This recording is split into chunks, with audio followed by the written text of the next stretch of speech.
बीडमध्ये ज्या घटना घडत आहेत त्याला अत्यंत गांभीर्यपूर्वक घेतलं पाहिजे। मी स्वतः त्या ठिकाणी भेट दिली होती, त्यावेळेला जी काही परिस्थिती मी स्वतः पाहिलेली आहे, एक तर त्याच्यामुळं ज्या या घटना घडत आहेत त्याच्यामुळे एक तर जातीय तणाव वाढतोय, जातीचे एकमेकावर हल्ले वाढण्याची शक्यता आहे। जे नवीन एसपी आले त्यांना सुद्धा मी त्या दिवशी सांगितलं की असलेल्या काही अधिकारी जे या ठिकाणी काम करत आहेत त्यांच्याबद्दलचे असलेल्या तक्रारी, त्यामुळं हे अधिकारी तातडीने बदलणे गरजेचे आहे।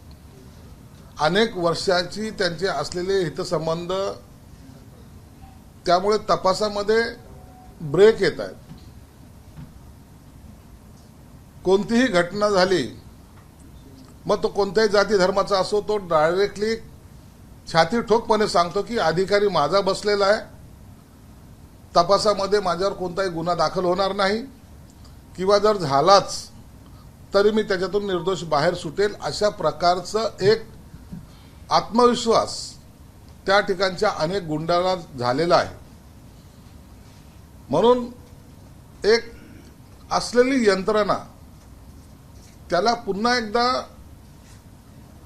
त्याचा सफाया करून एक वेगळा अधिकारी, चांगल्या दर्जाचे अधिकारी बीडमध्ये जाणं गरजेचं आहे। अनेक माफिया लोक त्या ठिकाणी आहेत, 2 नंबरचे धंदे, अवैध धंदे करणारे अनेक जण आहेत। आणि मग वाळू माफिया असेल, किंवा क्लब चालवणारा असेल, किंवा दारू विकणारा असेल, किंवा गुंडगिरी करणारा असेल, यांच्या सर्वांची एक चैन तयार झालेली, आणि ही चैन एकमेकाला सपोर्टेड आहे। म्हणून याला पहिले सरकारनं यावर जी काही उपाययोजना करायची, फडणवीस साहेबांनी यासाठी खंबीर पावले उचललेली आहेत। परंतु माझ्या दृष्टिकोनातून मी जो दौरा केला त्या दौऱ्यामध्ये मला हे स्पष्टपणे दिसून आलेलं आहे की या लोकांचा बंदोबस्त केल्याशिवाय बीडमधलं जे काही गुंडगिरी वाढते ती कमी होणार नाही। तर त्याकरता यांचा पहिला बंदोबस्त झाला पाहिजे, असं माझं स्पष्ट मत आहे। लायसन्स मुलांना दिले जात आहेत, ती एक गंभीर खरं तर गोष्ट या ठिकाणी अधोरेखित झाली की मुलांना बंदुकीचं लायसन्स मिळत आहे। त्याचप्रमाणे जे पकडले जात आहेत ते असंही म्हणतायत की आम्ही राजकीय अनेक नेते जे आहेत त्यांच्याशी संपर्कात आहोत। तर या राजकीय नेत्यांना पण या संदर्भात जाब विचारणं गरजेचं आहे सर? निश्चित विचारलं पाहिजे, कारण मी आता जे काही ते मुलं पकडले जात आहेत हे 24 ते 26 वर्षाच्या आतमधली मुलं आहेत।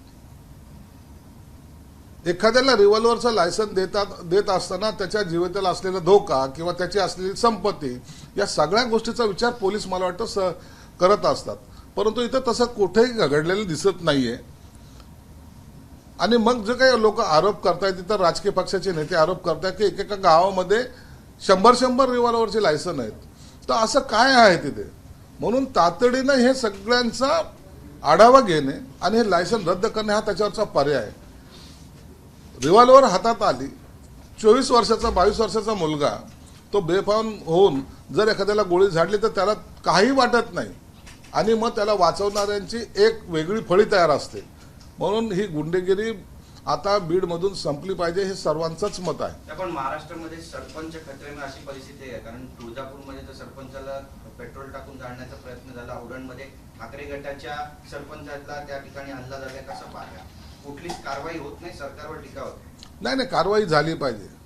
आता हा जो काही सरपंच देशमुख जे काही वारलेत ते भाजपचे भूतप्रमुख होते, म्हणून सत्ताधारी आहे म्हणून तो काय झालाय असातला भाग नाही। मुळामध्ये सरपंचाची जी जबाबदारी असते त्या जबाबदारी जर तो चांगल्या पद्धतीने पार पाडायला लागला तर त्याचे दुश्मन अनेक तयार होतात। मी आता जे बीडला गेलो, त्या सरपंचाची हत्या झाली त्यांच्याबद्दलचं जे काही सहानुभूती पूर्ण बीड जिल्ह्यामध्ये होती ती आम्हाला पाहायला मिळाली। सर्वसामान्य कुटुंबातला एक उमदा तरुण गेली 15 वर्षे एका गावचा सरपंच राहतो, हे सुद्धा काही लोकांना खटकलेला दिसून आलेलं आहे। म्हणून असं या सरपंच असतील, लोकप्रतिनिधी असतील, आता काल तर आमदारावर खुनाचा प्रयत्न करण्याचा कल्याणमधला प्रकार झाला, आणि म्हणून अशा ह्या ज्या काही गुंड प्रवृत्ती वाढत आहेत सगळं महाराष्ट्रामध्ये जे काय आता लक्ष डायव्हर्ट होतंय ते क्राईमकडे जाताना पाहतोय आपण. म्हणून मुख्यमंत्र्यांनी यावर कठोर कारवाई निश्चित करतील आणि मला वाटतं याचा परिणाम तुम्हाला सुद्धा ह्या 15-20 दिवसामध्ये दिसून नाही, पण येतील. याचं राजकीय भांडवल होतं का? सुरेश दस यांना मंत्रिपद मिळालं नाही म्हणून ते धनंजय मुंडे आणि पंकजा मुंडे यांच्याबद्दल असं अमोल मिटकरी म्हणतात. हे बघा, बीडच्या घटनेला तुम्ही राजकीय दृष्टिकोनातून पाहू नका. बीडच्या घटनेला तुम्ही प्रत्येक वेळेला जर तुम्ही राजकारणाशी जोडत असाल तर हे चुकीचं आहे. धनंजय मुंडेंचा सुरेश धसचा संबंध या घटनेशी जोडून मग धनंजय मुंडेला पालकमंत्री करू नका किंवा सुरेश धसला मंत्री केले नाही म्हणून झालंय, अशातला कोणताही प्रकार नाहीये. घडलेली घटना ही दुर्दैवी आहे आणि त्याचा समर्थन कोणीही करू नये. त्या घटनेची निंदाच या सर्वांनी केली पाहिजे.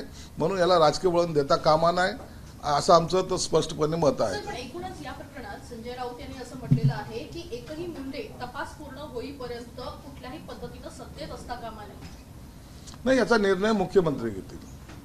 कोणी काय म्हणलंय म्हणून त्याच्यावर एकदम काय तातडीने काय निर्णय घ्यायचा असं नसतं. तर देवेंद्र फडणवीस साहेब आहेत ते कठोरपणे याच्यावर पावलं उचलत आहेत आणि याच्याबद्दलचा जो निर्णय आहे ते मुख्यमंत्री साहेब घेतील. नाही, पण धनंजय मुंडे कुठेतरी टार्गेटवर आहे आणि नेतेच त्यांना टार्गेट करतात भाजप, असं वाटतं तुम्हाला? तेव्हा राजकारणामध्ये टार्गेट करण्याचे जे असे जे काही घटना घडतात ना त्यावेळेला राजकीय नेत्यांना टार्गेट हे केलं जातं, एवढं ते तर सत्यच आहे. परंतु आता तपासाचा वेग आता स्पीडने चाललाय पुढं, अशा वेळेला या प्रकरणावर बोलणं उचित नाही. अमोल मिटकरी म्हणतायत की सुरेश दस हे धनंजय मुंडे यांना टार्गेट संपवण्यासाठी सुपारी घेतली, सामाजिक कार्यकर्ते मागे लागले. अमोल मुटकरींनी काय वक्तव्य केलं याची आता मी त्याच्यावर भाष्य करणार नाही. ते त्यांचं मत असू शकतं. परंतु मला एवढं निश्चित माहिती आहे की कोणताही राजकीय पक्षाचा नेता या घटनेमध्ये राजकारण करणार नाही. पण यामुळे महायुतीमध्ये तणाव बघायला मिळतोय का? कारण सुरेश धस एकीकडे अशा पद्धतीनं वक्तव्य करतायत, धनंजय मुंडे यांना टार्गेट केलं जात आहे, राष्ट्रवादी पलटवार करताना बघायला मिळत आहे, त्याच्यामुळे महायुतीमध्ये तणाव येतो. नाही, महायुतीमध्ये कोणत्याही प्रकारचा तणाव नाहीये. महायुतीच्या सर्व नेत्यांनी एकत्रितपणे या घटनेचा निंदा केलेली आहे आणि सर्वजण मग अजितदादा असतील, देवेंद्र फडणवीस असतील किंवा आम्ही असू, आम्ही स्वतः जाऊन तिथे व्हिजिटही केलेले आहेत आणि आमच्या सर्वांचं मत आहे गुन्हेगारावर एक कडक शासन झालं पाहिजे. रेणापूरमध्ये आज एक मोर्चा निघाला ज्यात दोन्ही मुंडे भगिनींना, दोन्ही बंधू भगिनींचा राजीनामा घ्या अशी मागणी आंदोलनकर्त्यांनी केली. मोर्चे निघाले, त्यांनी मागण्या केल्या. त्यांच्या मागण्यामध्ये याची दखल शासन घेईल. शासनाला जो काही निर्णय घ्यायचा आहे ते राज्याचे मुख्यमंत्री म्हणून एक देवेंद्र फडणवीस साहेब त्याच्यावर निर्णय घेतील. परंतु ह्या मागण्या होत राहतील. खऱ्या अर्थानं त्या झालेल्या घटनेच्या संबंधात जो कोणी आरोपी आहे त्याला कठोर शासन झालं पाहिजे, ही शासनाची भूमिका आहे. पालकमंत्री पदावरनं जसं बीडमध्ये वाद समोर आला काही घटनांमुळे, तसं महाराष्ट्रात इतर जिल्ह्यांच्या पालकमंत्री पदावरनं शिवसेना आणि राष्ट्रवादी काँग्रेस आणि भाजप यांच्यामध्ये कुठे अडचणी आहेत, अनेक दावेदार आहेत. अनेक ठिकाणी असं पालकमंत्र्याबद्दलचं मत मंत्र्यांनी व्यक्त केलेलं आहे. पण अखेरला फायनल तोडगा हाच निघालेला आहे की शिवसेना, भाजप आणि राष्ट्रवादी पक्षाचे जे काही नेते आहेत ते एकत्रित पहिले बसतील. त्यांचा अहवाल ते मुख्यमंत्री आणि दोन्ही उपमुख्यमंत्र्याला देतील आणि हे तिन्ही नेते मिळून पालकमंत्री कोणत्या जिल्ह्याचा कोण असावा याचा निर्णय घेतील. त्यावर कोणीही भाष्य करणार नाही अशी सगळ्यांना सूचना सुद्धा देण्यात आलेली आहे. कल्याणमधली घटना असेल, पिंपरी चिंचवडमध्ये पुन्हा एकदा अशी घटना घडली, सातत्याने घटना घडतात, गांभीर्याने बघायला पाहिजे. राज्य सरकार निश्चित गांभीर्याने बघायला पाहिजे. ही वाईट मनोवृत्ती जे आता तयार व्हायला लागलेल्या आहेत. अनेक वेळेला ह्या बलात्काराच्या घटना असतील, खुनाच्या घटना असतील, यामुळे या राज्याचं नाव सुद्धा बदनाम होण्याच्या मार्गावर येते.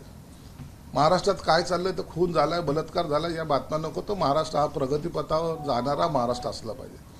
म्हणून या सगळ्या घटनेला आम्ही गांभीर्याने पाहतोय. सरकार या सगळ्या त्याच्यावर कारवाई करते आणि या सगळ्या ज्या केसेस आहेत या सगळ्या फास्ट ट्रॅकमध्ये चालवण्याचा सुद्धा सरकारचा विचार आहे. काल शिंदे साहेबांनी पंतप्रधानांची भेट घेतली, अमित शहाजींची भेट घेतली. खाते वाटप असेल, मंत्रिमंडळ विस्तार असेल, यापासून शिंदे साहेबांना टार्गेट करण्यात येतो विरोधकांकडून. कुठेतरी त्यांना अमित शहा कुठेतरी दूर ठेवतात अशा प्रकारच्या चर्चा होतात. त्या कालच्या भेटीत या सगळ्यांच्या तोंड बंद झाली विरोधकांनी. अहो, शिंदे साहेबांनी जी काही भेट घेतली ही त्यांची सदिच्छा भेट होती.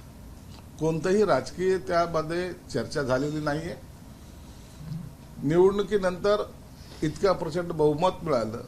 मधल्या काळात आपण पाहिलं असेल, देवेंद्र फडणवीस साहेब गेले होते, अजितदादा गेले होते, परंतु शिंदे साहेब जाऊ शकले नाहीत. म्हणून आता थोडा वेळ आहे, म्हणून शिंदे साहेब जाऊन भेटले, सदिच्छा भेट घेतली. त्यांचं सहकार्य महाराष्ट्राला नेहमीच मिळत आलेलं आहे, म्हणून त्यांचे आभारही मानलेत. आणि म्हणून याला राजकीय कोणतंही वळण नाही किंवा त्याचा कोणताही कांगोरा नाही. स्थानिक स्वराज्य संस्थांच्या निवडणुका जवळ आलेल्या आहेत, विशेषतः मुंबई महानगरपालिका. तर महाविकास आघाडी स्वतंत्र लढण्यासाठी त्याच्या बैठका सुरू आहेत, तसे संकेत देखील आहेत. मातोश्रीवरती ठाकरे गटाची बैठक सुरू आहे. दुसरीकडे विजय वडेट्टीवार यांनी देखील सांगितले की आम्ही देखील तसाच विचार करतो. त्या विजय वडेट्टीवार असं पण म्हणतात की संजय राऊतांनी यांचा पुन्हा फेरविचार करावा आणि महाविकास आघाडी सोबतच लढावं. महाविकास आघाडीमध्ये आता कोणत्याही प्रकारची युती होणार नाही. काँग्रेसला उबाठा गटाची साथ सोडायची आहे.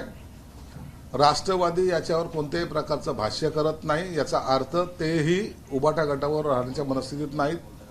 याची जाणीव उबाठा गटाला झालेली आहे. म्हणून त्यांनी कार्यकर्त्याच्या बैठकीचा सपाटा लावलेला आहे आणि त्यांना एवढं निश्चित जाणीव झालेली आहे की येणारी महानगरपालिकेच्या निवडणुका आपल्याला सोबळावर लढावं लागणार आहेत. म्हणून महाविकास आघाडी या पुढच्या येणाऱ्या कोणत्याही निवडणुकीमध्ये एकत्र राहणार नाही. या उलट महायुती हे सगळ्या निवडणुका ही युती म्हणून लढणार आहे. तर सर, एकीकडे बालाजी केणीकर यांच्या संदर्भातला एक गंभीर मुद्दा समोर येतो. त्यांनी अर्जही दाखल केलेला आहे पोलीस स्टेशनमध्ये की जीवाला धोका आहे त्यांच्या. एकूणच काय सांगाल, कारण की एकीकडे अशा पद्धतीनं गंभीर गुन्हे महाराष्ट्रामध्ये सातत्यानं पाहायला मिळतात, त्याच्यामध्ये आता नेतेही सुरक्षित नाही आहेत. कालची जी घटना आहे बालाजी केणेकरांची, त्यांनी त्यांना ज्या मारेकरी जे येणार होते त्या संदर्भात जेव्हा त्यांना माहिती मिळाली, त्या संबंधित व्यक्तीला घेऊन त्या पोलीस अधिकाऱ्याकडे गेले, त्याचं स्टेटमेंट घेतलं. राजकारणामध्ये गुन्हेगारीचं प्रमाण वाढत चाललंय. काही लोक जे काही गुन्हेगाराला पोचतात ना, त्याचा हा परिणाम होतोय. म्हणून आता महाराष्ट्राची संस्कृती बिघडवण्याचं काम जे काही करतायत, जे गुंड आता या महाराष्ट्रामध्ये निर्माण व्हायला लागलेत, मला वाटतं त्याच्यावर कठोर कारवाई करण्याची आता ही वेळ आलेली आहे. आणि देवेंद्र फडणवीस असतील, एकनाथ शिंदे साहेब असतील किंवा अजितदादा असतील, यावर आता कडक भूमिका घेतील अशी त्यांच्याकडून आम्हाला सुद्धा अपेक्षा आहे. चलो, थँक्यू. हे हिंदी काय आता अर्धा तास बसवतेच काय? सर, महाराष्ट्र के बीड जिले में जिस तरह से सरपंच की हत्या हुई है, उसके बाद मराठा क्रांति सकल मोर्चा जो है, अलग अलग संगठन पूरे महाराष्ट्र में मोर्चा कर रहे हैं, इस पर कैसे देखते हैं? देखिए, भीड़ में जो घटना घटी है उसका किसी ने भी समर्थन किया नहीं, सबने उसका निंदा ही की है. भीड़ में होने वाला वो मोर्चा, उन्होंने जो कुछ मांग की है वो पॉलिटिकल मांग हो सकती है, लेकिन सरकार की ये भूमिका रह चुकी है कि वहाँ की कोई भी आरोपी, कोई भी पार्टी का रहे, किसी जात धर्म का हो, उसके पर कड़ी कार्रवाई की जाएगी. सरकार ने अपनी भूमिका स्पष्ट की है. हमें वहाँ कोई किसी को जात से जात लड़ाना नहीं है. जो गुंडा रहेगा वो भले किसी जात धर्म का हो, उसको माफ़ी नहीं दी जाएगी. ये सरकार की भूमिका है. भीड़ में जो रिवॉल्वर्स मिलने के जो प्रकरण सामने आए हैं, 24-25 साल के बच्चे के हाथ में रिवॉल्वर, वो फायरिंग करता है, उसको तो अरेस्ट किए, लेकिन ऐसे कितने लोगों को रिवॉल्वर दिए, इसकी भी पूरी जानकारी सरकार ले रही है और उनके भी लाइसेंस कैंसिल करने के मूड में सरकार है. भीड़ में जो अधिकारी है, अधिकारी वर्ग नेमा गया है, तो उसमें लोगों का ऑब्जेक्शन ये है कि वो किसी राजकीय नेता से संबंधित अधिकारी वहाँ डिपोर्ट किए गए, इसलिए वहाँ के गुंडों को कोई भी धाक नहीं है. वो कहते हैं कि कुछ भी गुनाह किए तो जो अधिकारी बैठा है वो हमें संभालेगा, हम पे कोई भी आँच नहीं आने देगा. इस तरीके का अगर माहौल रहा तो ये गुंडागर्दी बढ़ने वाली है.